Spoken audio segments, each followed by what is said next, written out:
I call this meeting of Lake Mary Toastmaster Club 6440 to order.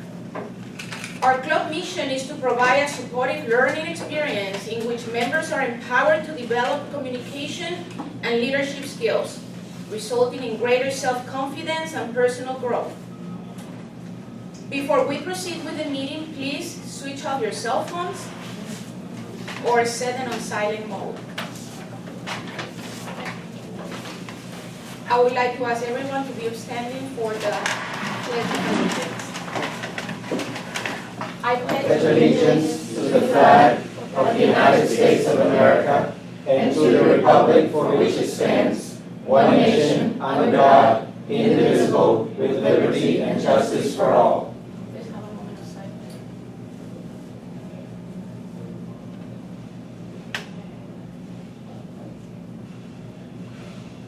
Thank you. Please be seated. We will now welcome our Toastmaster of the day, Ernst U.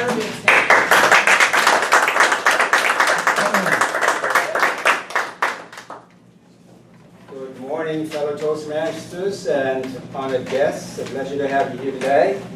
The theme of today's meeting is America's Independence Day. Freedom is not free.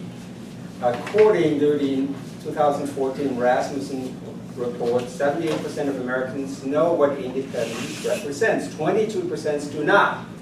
A fairly small amount. If we have any of the 22%ers here in this room, I hope not, here's what it really represents. First of all, independence for what? Independence from the IRS, from the federal government. By the way, I just read the other day that anyone who gets up in the morning and goes to work has a strong chance of committing, unbeknownst to them, 2 felonies. So you're talking about encroachment of liberties, etc., etc. But then they talked about liberties from colonial powers. That was in 1776, which at the time was the Kingdom of Great Britain. Now it's called the United Kingdom. We celebrate American Independence Day on the 4th of July every year. We think of 4th of July of 1776 as a day that represents the Declaration of Independence and the birth of the United States of America as an independent nation. But July 4th, 1776 wasn't the day that the Continental Congress decided to declare independence. They did it on July the 2nd, 1776. It wasn't the day we started the American Revolution either. It happened back in April 1775. And it wasn't the day Thomas Jefferson wrote the first draft of the Declaration of Independence. That was in June of 1776, or the date on which the Declaration was delivered to Great Britain. That didn't happen until November 1776. Of course, at the time, we didn't have any emails, nor was there fax machines. So what did happen on July the 4th, 1776? The Continental Congress approved the final wording of the Declaration of Independence on July 4th. And they did all the edits and final changes, and that's why 4th of July is what we celebrate. I'd like to now introduce the technical table. We did a few changes today. Our counter is now Abnel. We thank him for doing this, and a few other changes. Evaluator 3, Julia Kaufman, did not show up, and Susan Letchwood was so radiant this morning to step in and provide do the evaluation number 3. And Mike Hughes is not here as well, and I'm sure Erika will be doing it as well. So, let's go to the grammarian, Area Benfield. What is your role, please? Good morning, fellow Toastmasters and guests. The fundamental role of the grammarian is to help members express themselves clearly and concisely. The grammarian has 2 basic responsibilities. First, to introduce new words to members. The word of the day is radiant, which means emitting heat or light, filled with happiness, joy, or love. Second, to comment on exceptional and improper use of the English language throughout the course of the meeting. Thank you. And we have Abnel, the R counter. What is your role, please explain? Good morning, Mr. Toastmaster, fellow Toastmasters, honored guests. Today, I will be filling in as the odd counter. The purpose of the odd counter is to note words or sounds used as a crutch or pregnant pause by anyone who speaks during the meeting. Words may be inappropriate interjections such as and, well, but, so, you know. Sounds may be or. I will also be listening for double clutches such as I, or this means. Now, for those of you that are members who have completed your icebreaker, please remember that those utilizing any such forms of these filler words will pay the treasurer 5 cents per infraction at the conclusion of this meeting. Thank you, Mr. Toastmaster. Thank you very much. Steve Morgan, please explain your role. As timer, I am to provide you the signals indicating where you are within your window of opportunity. When you reach the beginning, the green card comes up. Halfway through, the yellow card will come up, and towards the end, the red card will come up. They're not very radiant, but they are very colorful. So for the first two speeches, you should see 5, 6, and 7. For Stephany, should be 8, 9, and 10. For the table topics, if there's time for that, you'll see it at 30 seconds, 45 seconds, 60 seconds, and for the evaluators, you'll see it at 2, 2.5, and 3 minutes. Mr. Toastmaster. I'd like to introduce now the formal speakers. Speaker number 1, project number 5 from the Competent Communicators Manual, Diane Mayankowski. As a former educator of the hearing impaired, interpreter for vocal rehabilitation and founder of the first program for the deaf in the Merrick County, Maryland school system, Diane Mayankowski was immersed in the communication and culture of the deaf world. Today she will share with us some of her knowledge about their communication and her perspective on how adopting some of their body language behaviors might strengthen all of us as speakers. Please welcome Diane as she tells us why you should definitely pay attention to this body language. Welcome, Diane Mayankowski.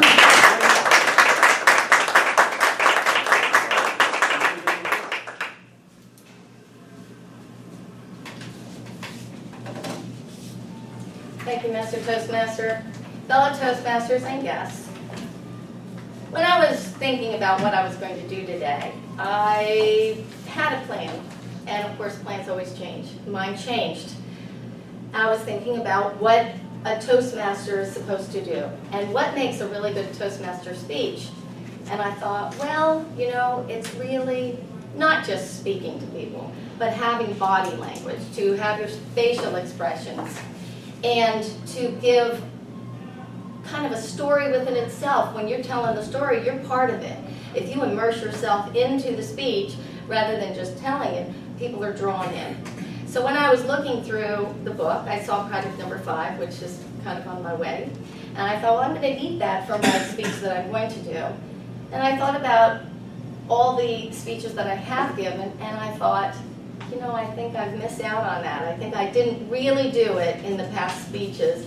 And I was kind of kicking myself because I should be able to do that, because I worked with the deaf for a very long time, and their method of communication is through body language, is through facial expression.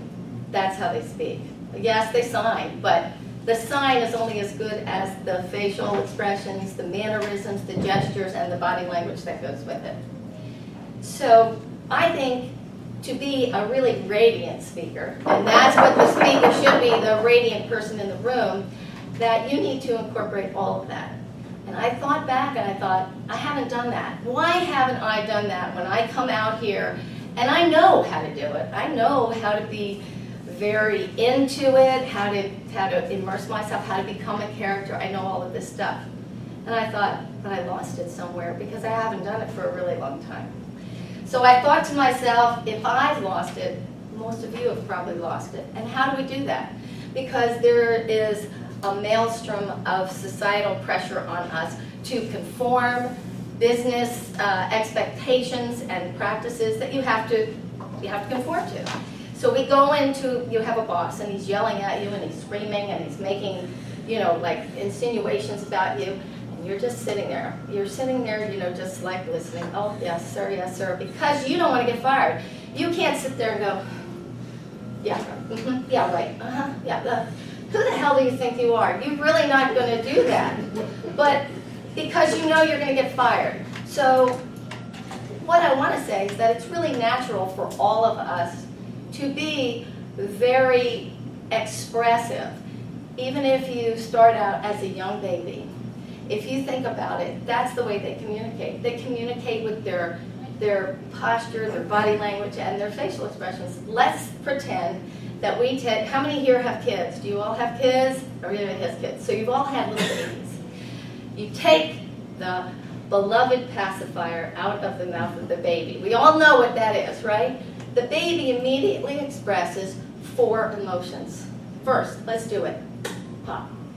And immediately the baby goes, the baby is shocked. And then he's like confused. Like, what just happened? And then he's getting upset.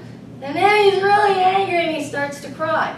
And we know exactly what that baby's telling us because of his expressions, and we understand them because we all did the same thing. We've lost them somewhere along the way. And somehow I lost them too. When I was in deaf education, I went to do my master's at Texas Women's University, and I stepped into class. I was lucky enough to have a deaf student that was all by herself, and of course I'm pretty friendly. I just sort of went up to her. Nobody was around her. There were a few hearing impaired people in there, but one profoundly deaf person, Claudia Clarkson, and she became my best friend. She is the one who taught me how to sign and how to express myself and become immersed in the deaf culture and learn how to be the story that I wanted to tell. So what I did is I listened to her, and I couldn't understand her. She had no speech. What happened is that I had to watch her facial expressions. I had to look at her body language because I couldn't understand. Yeah, I could fingerspell. That's about it. But that you can't just like look at a sign and know what it is, unless you're understanding the concept of the signs. So she taught me in about 2 weeks how to sign. I'm really good at languages, so that wasn't very hard for me. And within 3 months, I was actually interpreting for vocational rehabilitation. And I did eventually become start a program for the deaf in Frederick County, Maryland. But what I wanted to say is that some of the things that she did was we had to go into a classroom, let's say, and we had to learn how to just let our intimidation go. We had to release it. So what we did is we were sitting in a sign language class. The professor called us up and had a card and told us what we had to do. And you're getting up in front of all these people, like I am right now, and they tell you, okay, you have to pretend to be a mouse, but you can't just like scurry like this, that's not it. You have to show it on your face. You have to be the mouse. You have to be the mouse looking around, looking for the cheese and everything. And you think like, oh God, I'm such a fool and everybody's looking at me. But you know what? That was very helpful to me to break out of that, being worried about it, because then I started thinking, okay, how do we incorporate that into us so that we're exuberant and that we're part of our stories and we're part of the life and people can communicate really effectively. There are many ways, and my time is always running out as usual, but I'm going to probably go over just a minute. We have a number of ways that we have to communicate, and there are signs for everything. You can just sign a cat. Okay, that's a cat. You can sign a dog. You can sign a butterfly, whatever.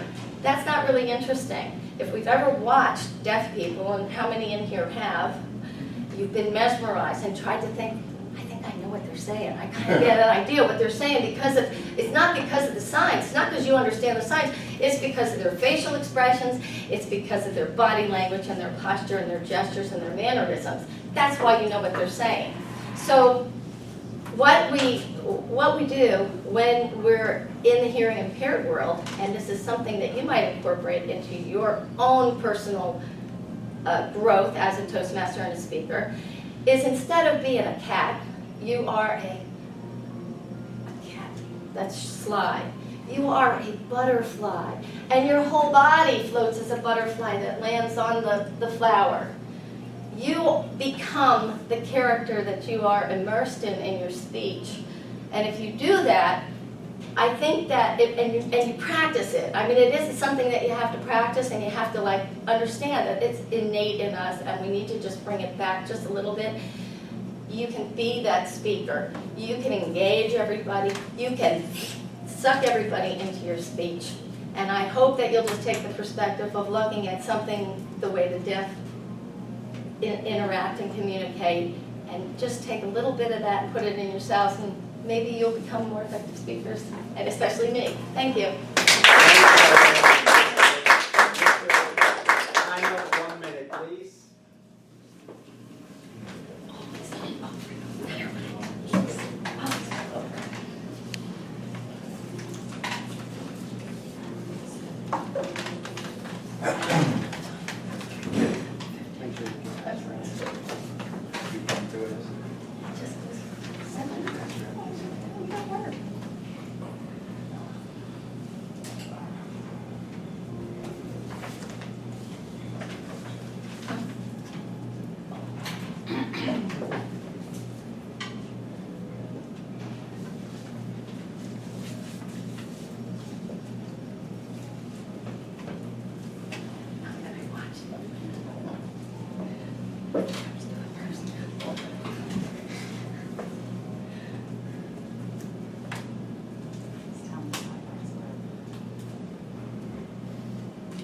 Thank you very much. Time is over.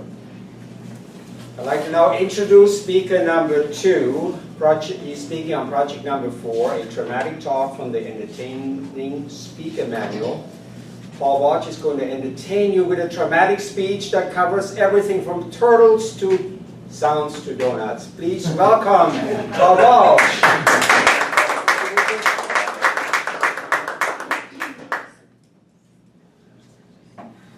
What's your favorite donut? Is it glazed? Is it Boston cream? No. Keep going. Well, we'll come back to that later.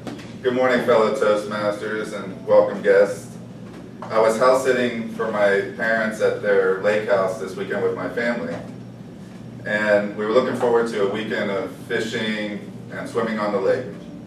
On Saturday, we rushed down to go fishing, and we went on to this rickety old dock, and we were fishing for brim or an Oscar with hot dogs and bread. And then as we threw our lines out, which I was going to say that the brim are about the size of iPhone. So these little fish, basically, is what I'm trying to say. And as we threw the lines out, we saw a little turtle pop its head out, which, you know, my kids are only 7, so they thought that was cool. And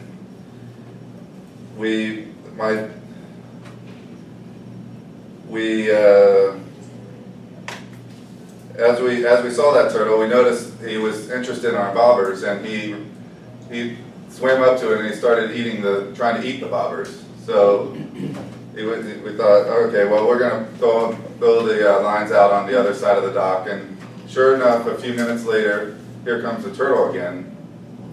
This time, instead of going for the bobber, he goes down for the hot dog on the hook.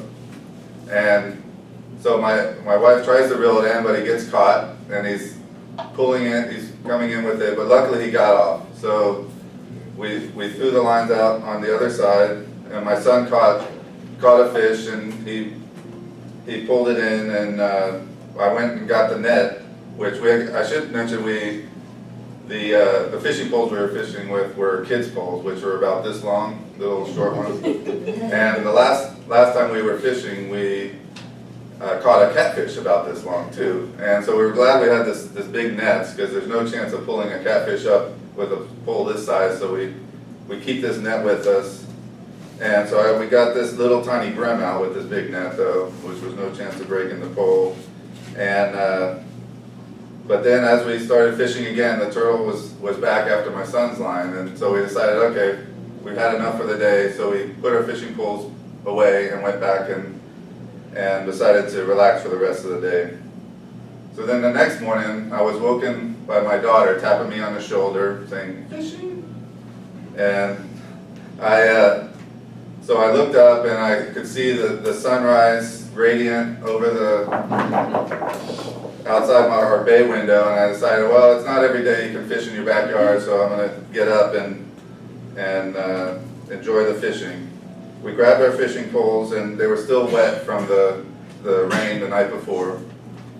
And the water looked like a mirror reflecting off the sunrise. And there was a lot of grass and dirt floating on the water from the torrential downpour. And we threw the lines out, and my daughter got the first nibble. And the bobber went down, and then back up again, and then down again, but this time a big pull. And so she said, "I got one." And she reeled it in, and I scooped it out of the water with the net. It was a brim about the size of my hand.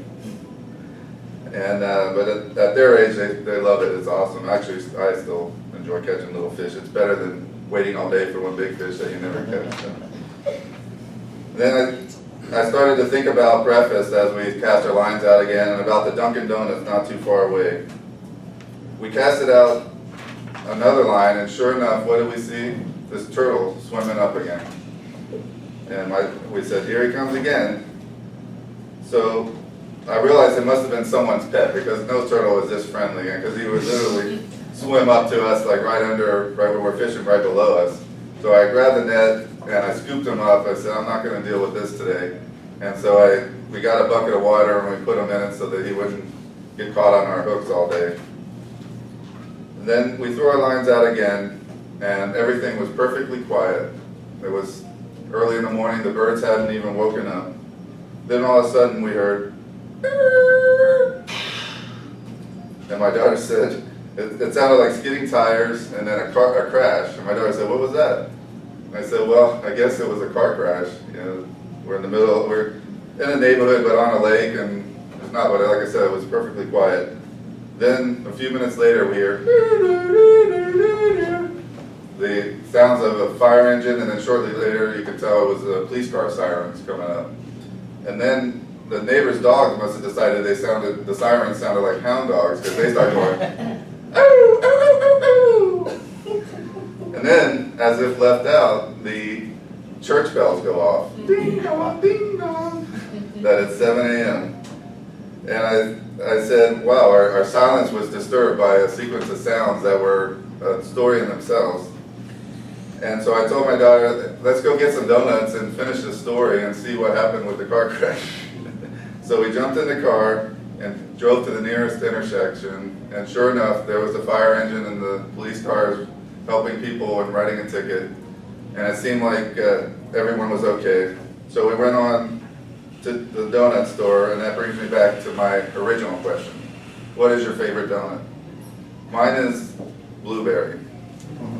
Maybe it's because it sounds healthy.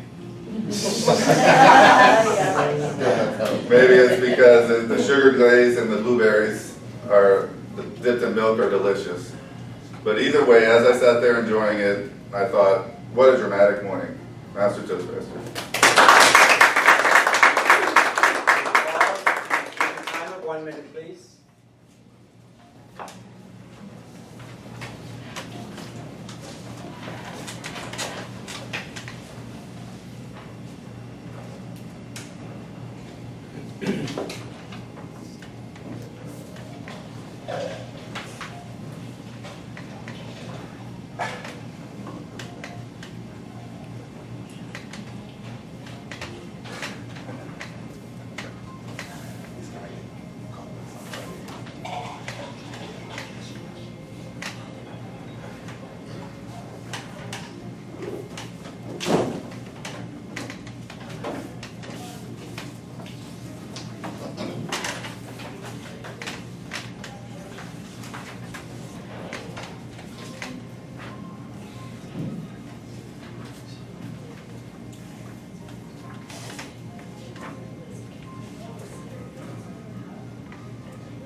Time is up. Speaker number 3 on project number 5, Stephany Bonnie Byrne, is speaking from the interpretive reading manual or oratorical speech. Our last speaker says that despite the fact that she has little to no interest in sports, it is ironical that both of her oratorical speech projects have been about prominent sports figures. Help me welcome to the lectern distinguished Toastmaster Stephany Bonnie Byrne doing a speech fit for her king in her radiant outfit.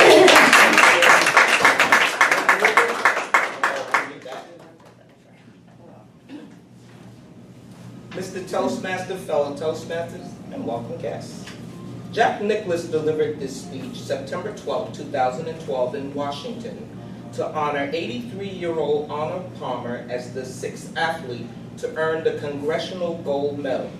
He joined Roberto Clemente, Joe Louis, Byron Nelson, Jesse Owens, and Jackie Robinson.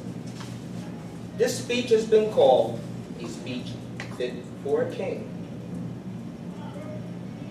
Arnold will tell you that when you get to our age, you meet a lot of people who begin conversations with, "I remember when." It's not uncommon for new friends to walk up and say, "I remember I saw you at the 1960 US Open. I was standing behind the 11th green with a green shirt, and you waved at me." The only proper answer is, how could I forget? In parts of 7 decades I've known Arnold Palmer, there have been countless I remember wins, and most important, even more moments I'll never forget. Moments that I hope will provide you with a glimpse into the radiant, charismatic golfer, a man of unshakable character, father, grandfather, and great-grandfather, the man you're honoring today. He's a golf icon to the world, but simply a good friend to me. When I first saw Arnold Palmer hit a golf ball, I was only 14 years old. I had just come off the golf course in Sylvania, Ohio, from playing a practice round for the Ohio State Amateur. It was pouring down rain. I thought I was the only person on the golf course, but as I walked by the practice tee, there was one other person there. I stood and watched him. I didn't know who he was. I stood looking at this strong guy with big hands and broad shoulders, hitting these short irons, driving them into the rain. I watched for a while and I said, "Man, is that guy strong? Man, I wonder who he is." I walked into the clubhouse and I said, "Who's the guy out there on the practice range?" And they said, "Oh, that's our defending champion, Arnold Palmer." That's the Arnold Palmer I'll never forget. I remember 4 years later when I was 18 and played with Arnold for the first time at Dow Finsterwald Day, September 25th, 1958. They were honoring Dow for winning the PGA Championship. We had a 4-man exhibition in Athens, Ohio. Arnold had a fair day. He made 8 birdies and an eagle and shot a course record 62. It was my first glimpse of what I felt my future might be. I remember when we played the PGA Tour event together for the first time. I was a 22-year-old rookie. It was a 1962 Phoenix Open. Arnold won the tournament. He just nipped me by 12 shots there. But when we got to the 18th tee and he knew I had a chance to finish second, he came over, put his arm around my shoulder and said, "Hey, relax. This is not a hard par 5. You can birdie it. Just take your time." I birdied the hole, finished second. Here was Arnold trying to help a young guy while winning the tournament himself. That's an Arnold Palmer I'll never forget. I remember when I won my first professional tournament and my first major 50 years ago, the 1962 US Open. Again, I was a 22-year-old with blinders on, and on the backyard of the great Arnold Palmer at Oakland. We tied for the tournament. When we got to the practice tee before the playoff, it was customary in those days that the winner of the playoff received the gate. Arnold came over, put his arm on my shoulder and said, "Would you like to split the gate today?" Here I was, a rookie, and Arnold was thinking of a young guy starting out. How I really appreciated that. That too is an Arnold Palmer I'll never forget. I'm going to fast forward here about 50 years.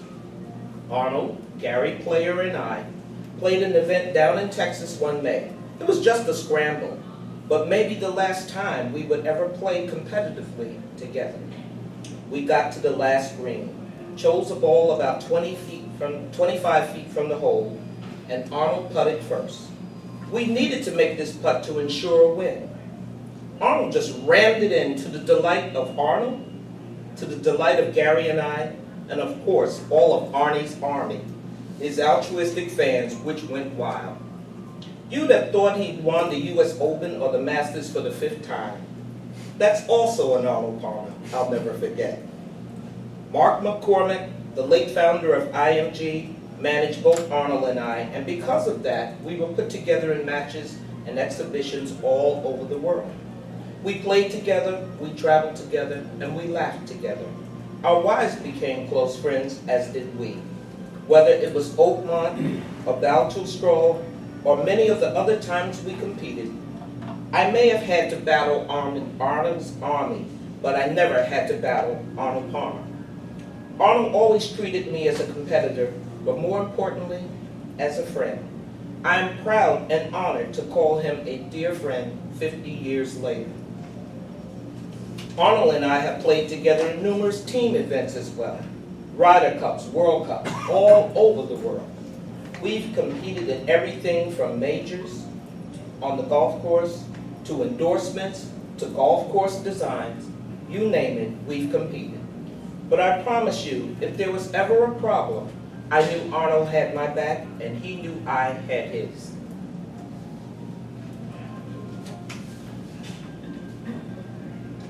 Just like the young man I watched that day in 1954, muscles taut, piercing raindrops with every shot, Arnold Palmer was the everyday man's hero. From a modest upbringing, Arnold embodied the hard-working strength of America. He won 4 green jackets, but he never lost his blue collar. Arnold was one of the game's all-time greatest competitors, and he came along when golf needed him most. With his shirt hanging out and a hitch of his pants, Arnold played the game we could all appreciate. People loved it when he played from the rough like they did, but they could only dream they could recover like he did. When television first embraced the game of golf, it had a swashbuckling hero in Arnold as the game's face. Together, Arnold and I won just over $10 million in our careers. Today, players make that in a year, and we couldn't be happier for them. But they should all thank Arnold Palmer. They need to understand and appreciate what Arnold did to grow the game and to popularize it, and the foundation he created. The game has given so much to Arnold Palmer, but he has given back so much more. For many years, everyone in this room can say, I remember when Arnold Palmer deservedly received the Congressional Gold Medal. I hope they'll never forget why. Mr. Toastmaster.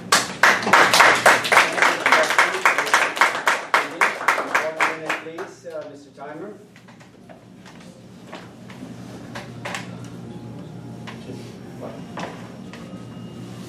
Yeah, just do it.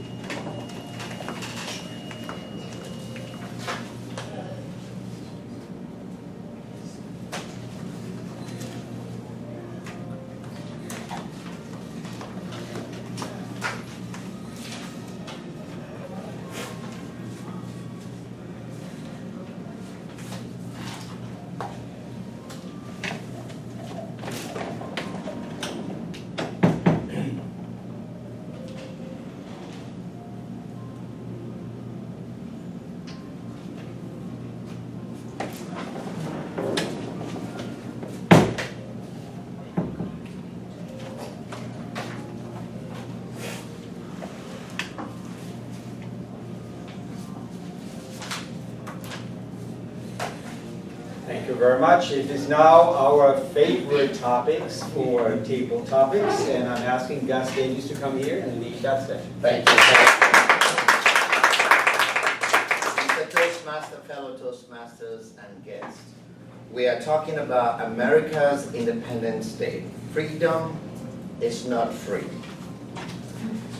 When was it that you realized that you needed to celebrate freedom, 4th of July, without food and fireworks? Martin? Good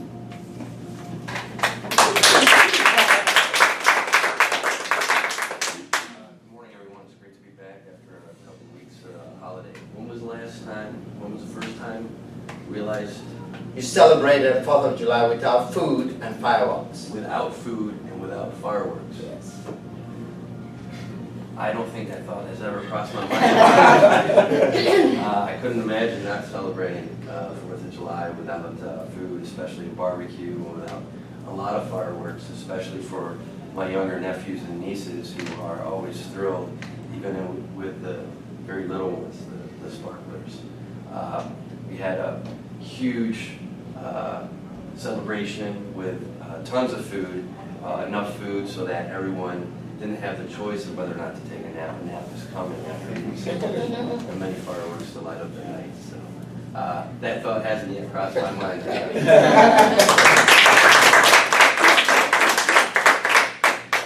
That was a radiant answer. The time we have, Mr. Toastmaster. Thank you very much. Thank you. Yes. We were able to have one topic today, but I'm now asking for our master evaluator, Kerri Burns, to come up here and evaluate.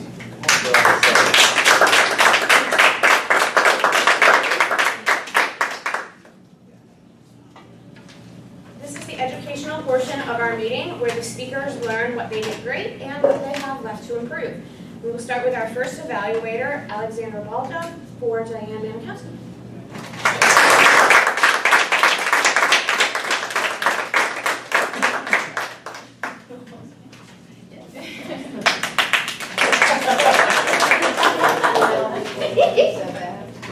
Madam Master Evaluator, fellow Toastmasters, and guests. Diane, you picked a topic that I think, in my opinion, was very clever and was appropriate for the project number 5, which is Your Body Speak. You did a radiant job. And I commend you to say that it was a great topic selection for the project. Your manner, postures, gestures, and body language were natural, smooth, and balanced. The speech purpose was very clear and logically organized. What I really love about the presentation you gave us today, like I said before, fantastic subject, and you naturally used your body and vocal variety very well. Sign language is very hard, and I could imagine, I don't sign language, but obviously you do, but it's hard when I see somebody sign language, it's like, what do they say? But you made it look so easy, and I think it's a great advice you gave us to pay attention to the feeling and what they're trying to say, not necessarily the sign. If I have to do something different to improve, I would say to match the message that you're giving us with bigger gestures. Gestures were there, I just wanted to see them bigger, especially because the project is about body language. But besides that, you did a fantastic job, Diane, and like I said before, a radiant way to deliver the message.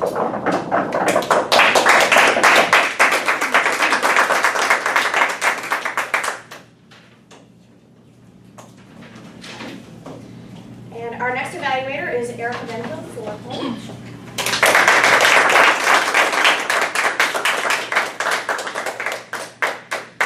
Thank you.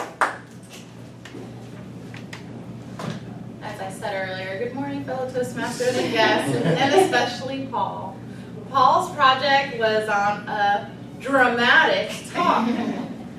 Paul, I must commend you because I can only imagine your daughter having such a radiant experience on the lake.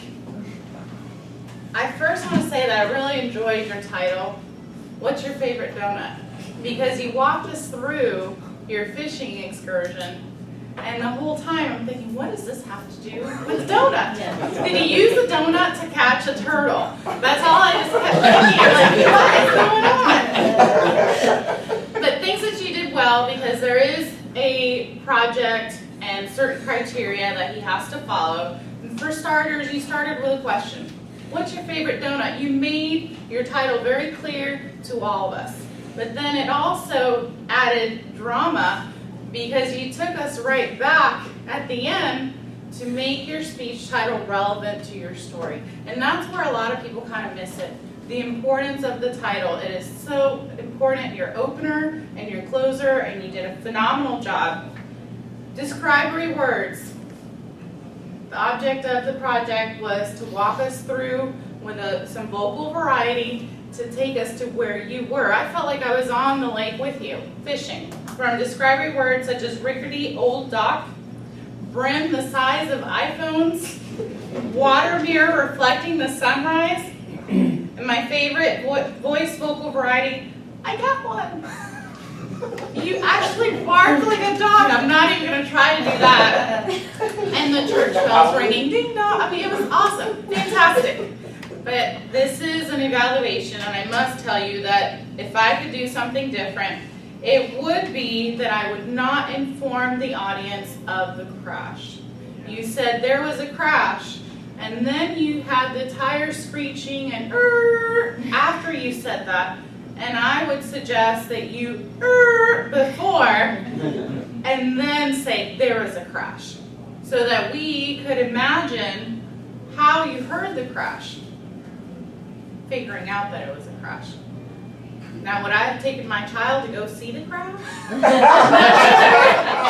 something that I would say, let's pray for them or something like that? But let's go get some donuts and find out what's going on.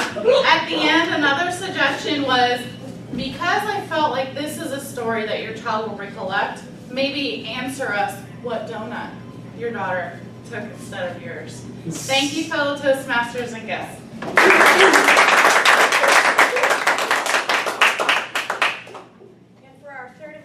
Today, Suzanna L will be evaluating Stephany.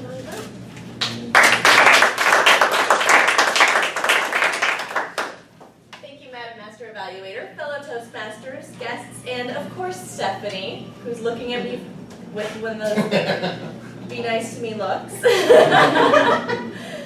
Stephany knows me. She's doing interpretive reading, and I am a former actress, so she knows what's coming. And she did great. You did a fantastic job in a number of ways. You obviously rehearsed this well. You did not stumble over your words. You've read through this more than just a few times, I'm sure. You also did a great job with some of your vocal variety, because a lot of times when you're reading, you have to add in even more variety in order to keep our interest. It could be upped a little bit more, but I think overall it was very good. A few things that I would probably adjust myself. First, don't wear a hat. Don't wear a hat on the because when you look up, we still don't see your face.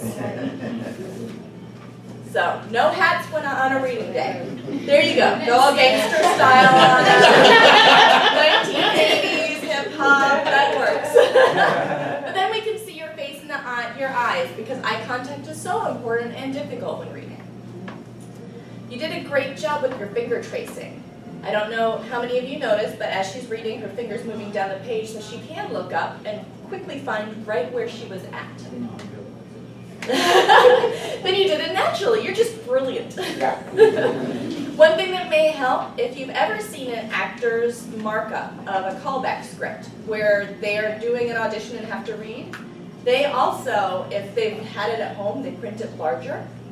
They highlight, they underline, they bullet point, they circle, they decide which points they're going to raise their head. Usually that's at the beginning or the end of the line. It's easier in the middle of the line to be looking up and keep going with the line and then look back down, but you lose a lot of that oomph. Pick the lines that are important and make sure to have them somewhat memorized, so when you get to them, for example, I birdied the hole and finished second. to have you read it, I birdied the hole and finished second, we lose the power of that statement. Have that one somewhat memorized. When you get to it, you can make eye contact the entire time and really give us that impact.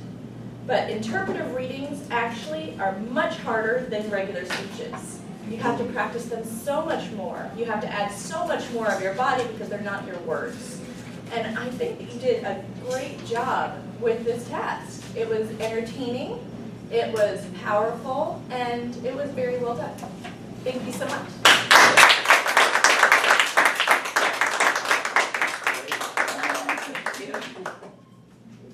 And now just for some general comments about the meeting. Room was set up, everything looked really good. Gus had great table topic question. I'm sure he had more if we would have had time, but we actually are pretty much back on time now. The only thing we had, it was good to call out all the changes. The only thing I'll say, and this is just a picky thing because it's me, you spelled my name wrong. So, watch that. But, and now we are going to move on to our reports, and we'll start with the time report from Stephen Morgan.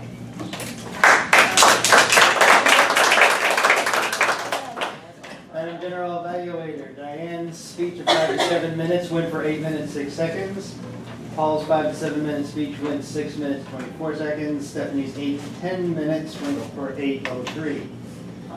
Martin, for your table topic, you went 53 seconds. Alexandra, for the evaluation should be 2 to 3 minutes. Alexandra was at 1 minute 42 seconds. Erika was 2:53 and Suzanne was 2:47. Madam General. There's no here. Right on the slide. Okay, and now for our grammarians report.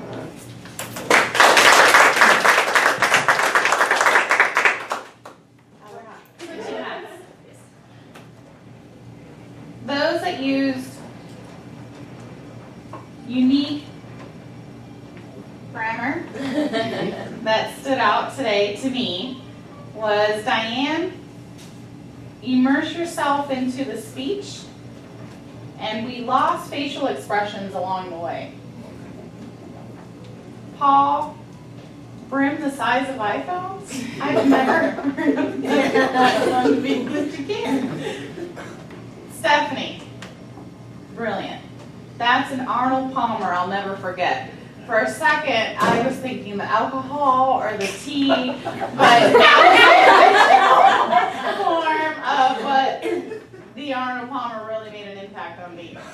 And the other one was altruistic fans went wild. I could envision that with that description there. Okay, those that use the word of the day. If you did not use the word of the day, you have to pay up 25 cents. Where's my little thingy? No? Okay, pay up, people. We need money. Diane, use the word of the day. Ernst, Paul, Stephany, Gus, Alexandra used it twice. Myself, Kerri, I wasn't sure. Nope. So we have a few made a little money today, and Stephen used the word of the day. And if you had a roll today, pay out 25 cents. Thank you very much.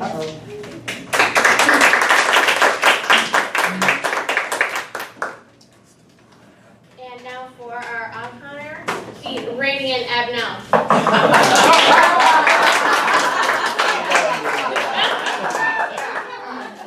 Thank you, Madam General Evaluator.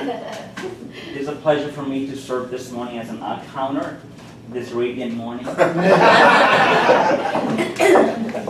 Today, I commend everyone for doing your best, trying your best to not produce these fillers during your speeches. However, I was a busy bee this morning, and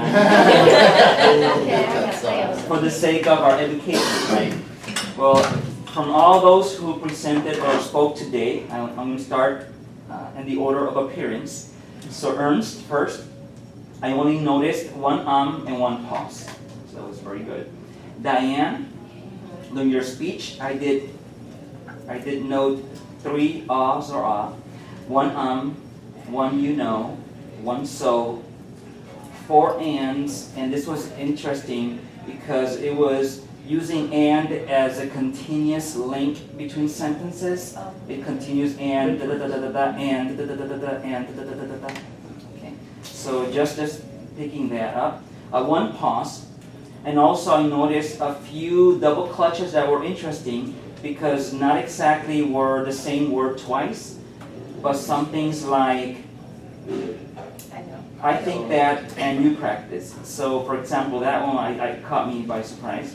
You did use a few that were like and, our, how do we, but then you also had but that, or but because. So those things we need to pay attention. Yes, some things that we don't catch in our common conversation, but when you're in this role, is something that you need to be very alert, so you create that sensitivity. Okay, Paul. Kind of the same thing. You had 5 ahs or ah. You had also some connecting ands, but these were a little magnified. Like the first time you had like 10 ands connecting sentences. And you had 6 more and then 2 more. So a total of 18. Pauses were 3, and then in the same about double clutches, the and, so we, the, then the, I, he twice. So there's several there. If you need to see the report, I can read that. Stephany, I did not catch anything. So great job there. Gus, I did not catch anything from your end. Martin, okay, you did fill a lot of ahs. You did 7 ahs, and 1 so. Kerri, I only see here 1 and an our. Alexandra, 1 ah, 1 1 and also you said I don't, and then and. Okay. Erika, 0, so great job. And Suzanna, I only caught 1 so, and then you said they also if they, so I'm not sure if that counts. Okay. And I have made a few during this report. So we're all learning. That's the good thing about it. So thank you very much, Madam. Thank you. Some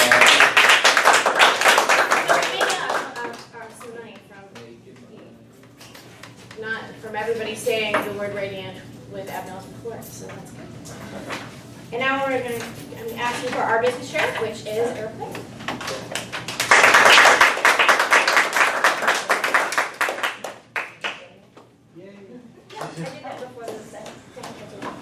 Thank you, Kerri. What an informative meeting. I'd like to take a moment to acknowledge our guests and give them a chance to tell us what they thought of the meeting. Oh, I thought it was great.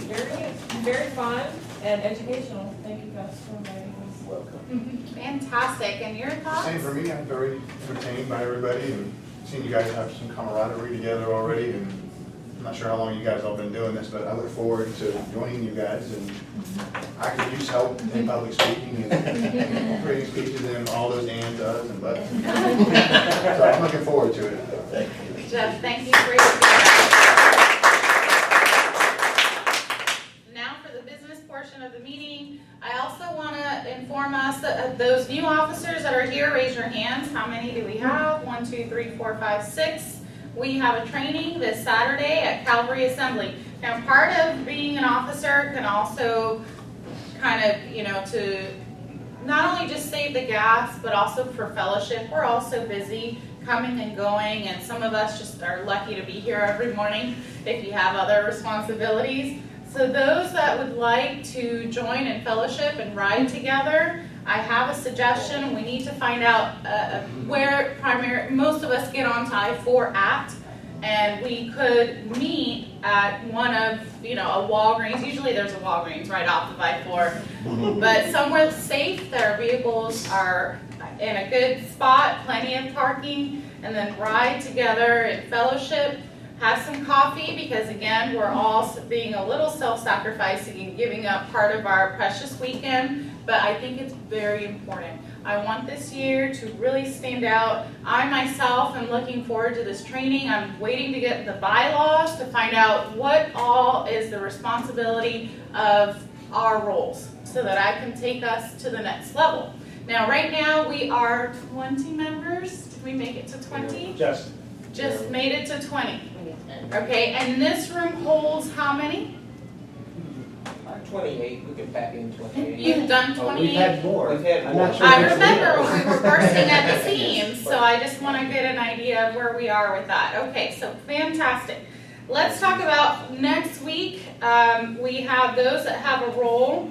Who has the schedule that's floating around? Ernst? Because my phone is too small and I don't have glasses on me. So for July 15th, speaker James Bishop, we haven't seen him in a while, correct? It's been about 2-3 weeks.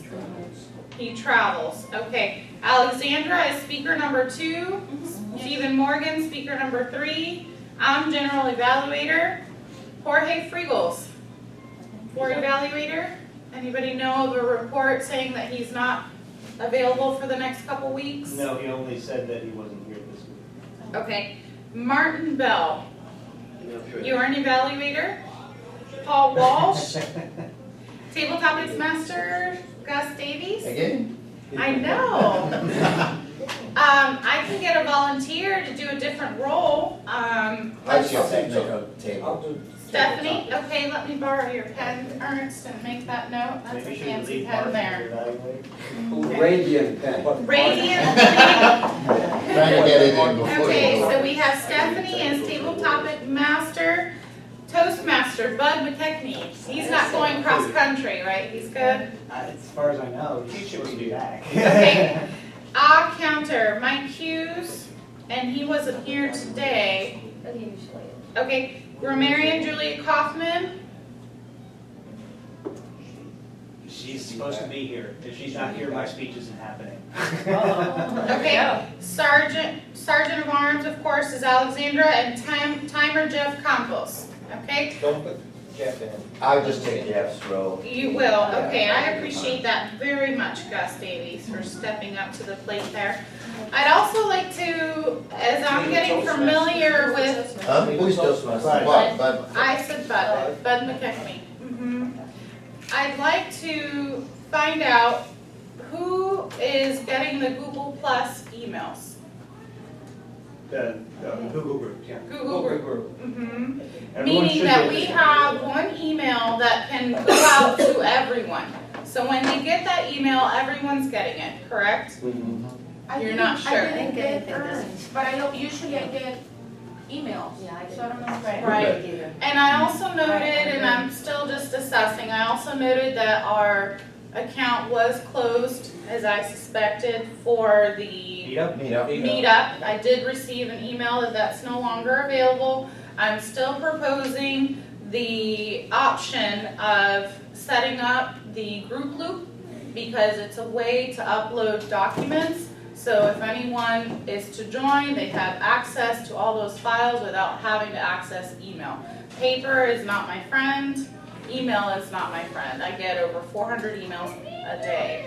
So I'm still exploring and finding out all the resources that we have, but I want to let you know that if you do feel that communication, when you're short notice of time is a problem, I'm going to find a solution that all of us agree on soon, okay? If you have a suggestion, please email me. I'll have to take a screenshot of it so that it doesn't get behind within 2 days, but that's my goal right now, is to just kind of assess and see where we are. Any comments or suggestions today about the meeting? Nope. I was just curious Okay. to spell her name.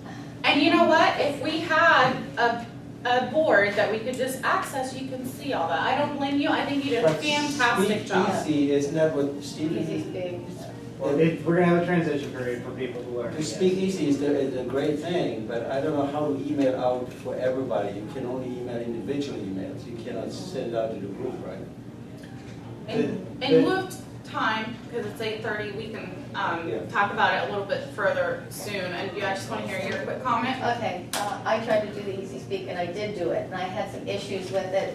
But what I would like is, you know, because there's so many venues, I guess, of like communication, it's very confusing to me, possibly because I'm older, I don't know. But what I'd like is, if whatever we decide on, whatever we're gonna do, I'd love to have a meeting where we just, somebody says, this is what you do, this is where you go, this is how you do It's it. coming, it's coming, don't worry. Education. We'll get there, okay? Let me just find out let me get familiar with the bylaws, let me find out what the other groups are doing, and then we'll come back right to this, okay? I wish you all a great week, and I will see you next week.